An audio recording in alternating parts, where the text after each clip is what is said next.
সর্বাধিক হাদিস যিনি বর্ণনা করেছেন সাইয়্যিদুল মুহাদ্দিসিন আবু হুরায়রা রাদিয়াল্লাহু আনহু, তিনি বলেছেন, আল্লাহর হাবিব বলেছেন, সাবআতুন ইউযিল্লুহুমুল্লাহু ফি যিল্লিহি ইয়াওমা লা যিল্লা ইল্লা যিল্লুহু।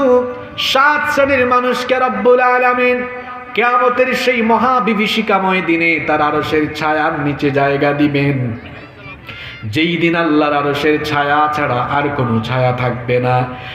1 নম্বর হচ্ছে আল ইমামুল আদিল, ন্যায়পরায়ণ শাসক।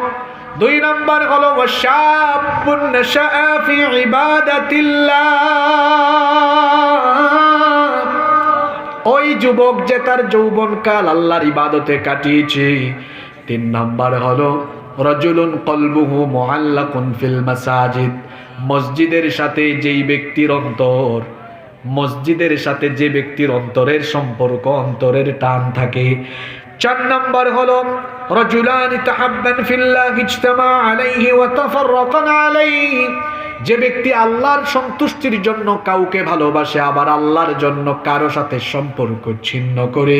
5 নম্বর হলো ওয়ারাজুলুন দাআতহু ইমরাআতুন যাতু মানসিবি ওয়া জামাল, ওই ব্যক্তি যাকে কোনো সুন্দরী অভিজাত বংশীয় রূপসী মেয়ে তাকে যখন তার চরিতার্থ করার জন্য আহ্বান জানায়, আর সে যখন বলে ইন্নী আখাফুল্লাহ, আমি আল্লাহকে ভয় করি।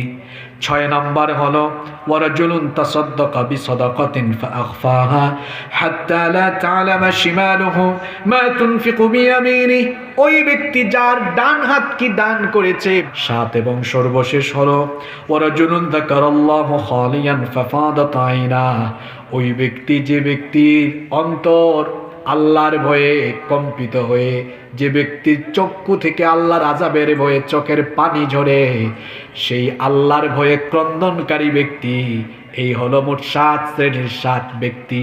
এই 7 শ্রেণীর ব্যক্তিকে রব্বুল আলামিন কিয়ামতের দিন তার আরশের ছায়ার নিচে জায়গা করে দিবেন।